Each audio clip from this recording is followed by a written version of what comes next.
国立传统艺术中心所推动的传统艺术开机线叶计划，4月1号将伫下营上帝庙开演，市府文化局特别举办宣传记者会，由明华园青年军才子王拍头阵，带来精彩的表演。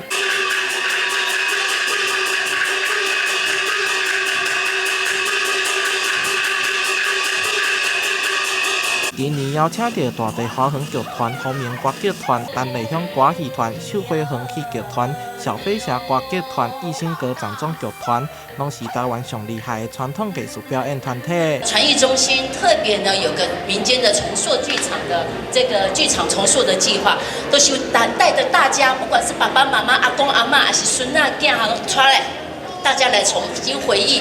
传统戏曲，咱伫庙埕看戏的感觉。市长黄伟泰也特别出席活动，伊表示，台南市为着推广传统艺术，伫先前有举办侪艺术节活动，希望透过这摆活动，互更较侪少年朋友了解到传统文化。非常高兴，因为整体的预算跟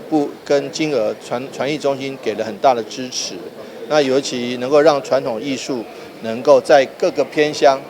每个地方都能够让民众欣赏得到。那高品质的一个传统艺术表演，那这点是非常有意义的事情。台南市文化局表示，6场精彩演出包含东西方经典的传奇故事，